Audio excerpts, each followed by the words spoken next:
അറിവും ആനന്ദവും ആഘോഷവും ഒത്തുചേർന്ന അമൃത ടെലിവിഷന്റെ കളിയിലൽപ്പം കാര്യം അവധിക്കാല ക്യാമ്പിൽ ആവേശമായി ചലച്ചിത്ര താരങ്ങളും ഗിന്നസ് പക്രുവും ദേവനന്ദയും ഒത്തുള്ള സെഷനുകൾ കുട്ടികൾക്ക് അവസ്മരണീയ അനുഭവമായി. വ്യത്യസ്ത മേഖലകളെ മുൻനിർത്തിയുള്ള പരിശീലന ക്ലാസുകളാണ് 2 ദിവസത്തെ ക്യാമ്പിൽ ഉൾക്കൊള്ളിച്ചിരിക്കുന്നത്.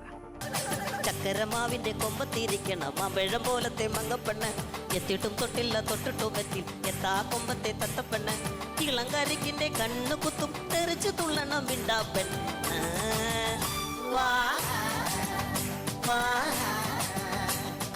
തട്ട് തട്ടട തട്ടാളി മുട്ടു മുട്ടട മുട്ടാളി, തട്ടിക്കോട് മുട്ടിക്കോട് മുട്ടി തട്ടിക്കോട് തട്ടാളി. ഒരിക്കലും മറക്കാത്ത അവധിക്കാല അനുഭവം ഒരുക്കി അമൃത ടെലിവിഷന്റെ കൊച്ചിയിലെ ക്യാമ്പിന് സമാപനമായി.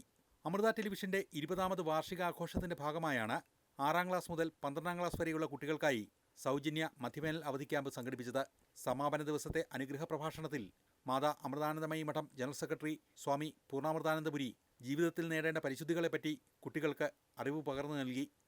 ഈശ്വരാനുഗ്രഹം കിട്ടാൻ ഒരു യോഗ്യതയും വേണ്ട, പക്ഷെ ഒരു യോഗ്യത മതി.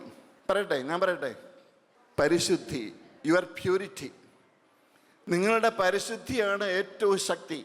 മനസ്സുകൊണ്ടും ശരീരം കൊണ്ടും ആ പരിശുദ്ധി കാത്തു സൂക്ഷിക്കുക. അപ്പോൾ എങ്ങനെയാണ് ഈ പരിശുദ്ധി കിട്ടുക? നല്ല ആഹാരം കഴിക്കുക, എന്ത് കഴിക്കണ്ടെന്ന് ഞാൻ പറയുന്നില്ല. നല്ല പാനീയം കുടിക്കുക, എന്ത് കുടിക്കരുതെന്ന് ഞാൻ പറയുന്നില്ല.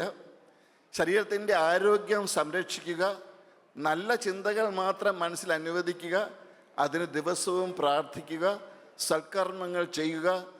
ജീവിതത്തിൽ ഒരു ദുഃഖങ്ങളും നിങ്ങൾക്കുണ്ടാവാതെ പ്രകൃതി നിങ്ങളെ കാത്തു സൂക്ഷിക്കും. അവധിക്കാല വിശേഷങ്ങൾ കുട്ടികളുമൊത്ത് പങ്കുവെക്കാൻ ദേവനന്ദയും ഗിന്നസ് പക്രുവും കൂടിയതോടെ കുട്ടികൾ ആവേശത്തിലായി. ഒരു കഴിവുമില്ലാതെ ആരും ജനിക്കുന്നില്ല. എല്ലാവരിലും എന്തെങ്കിലുമൊക്കെ കഴിവുകൾ ഉണ്ടാവും. ചിലർക്ക് പാട്ട് പാടാനായിരിക്കാം, അല്ലെങ്കിൽ ചിലർക്ക് നൃത്തം ചെയ്യാനായിരിക്കാം, ചിലർക്ക് നന്നായിട്ട് എഴുതാനായിരിക്കാം, ചിലർക്ക് സ്പോർട്സിലാവാം. ഇതൊന്നും അല്ലെങ്കിൽ വെറുതെ ഇരിക്കുകയായിരിക്കും, അവന് ഒരു കഴിവുമില്ല എന്ന് വിചാരിക്കും. പക്ഷെ അവൻ എന്തെങ്കിലും എടുത്ത് എറിഞ്ഞാൽ കറക്റ്റ് ഉന്നതി വന്നുകൊള്ളും. അത്തരത്തിൽ നമ്മൾ പോലും അറിയാതെ നമ്മളിൽ ഒരുപാട് കഴിവുകളുണ്ടാവും.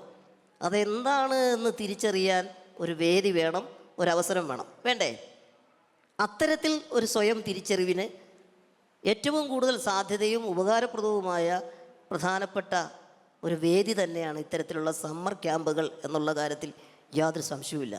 Pottery, food and wellness, kalari, yoga, robotics and artificial intelligence തുടങ്ങി നിരവധി മാനസിക ശാരീരിക ഇനങ്ങളിൽ വിദ്യാർത്ഥികൾക്ക് പരിശീലനം നൽകി. കൊച്ചിയിലെ ക്യാമ്പിന് പിന്നാലെ കോഴിക്കോട്ടും അടുത്തയാഴ്ച ക്യാമ്പ് സംഘടിപ്പിക്കുന്നുണ്ട്. കളിയും ചിരിയും ആട്ടവും പാട്ടുമായിട്ട് തന്നെയല്ലേ നമ്മുടെ 2 ദിവസത്തെ ക്യാമ്പ് ഉണ്ടായത്, അല്ലേ? അടിച്ചു പൊളിച്ചില്ലേ നമ്മൾ? ഇഷ്ടായോ? ക്യാമ്പിൽ പങ്കെടുത്ത എല്ലാ കുട്ടികൾക്കും സർട്ടിഫിക്കറ്റുകളും സമ്മാനങ്ങളും ചടങ്ങിൽ വിതരണം ചെയ്തു. മിടുക്കന്മാരായ കുട്ടികൾക്ക് അമൃത വാർത്തകളുടെയും പരിപാടികളുടെയും ഭാഗമാകാൻ വരും ദിവസങ്ങളിൽ അവസരം ലഭിക്കും. അമൃത ന്യൂസ്, കൊച്ചി.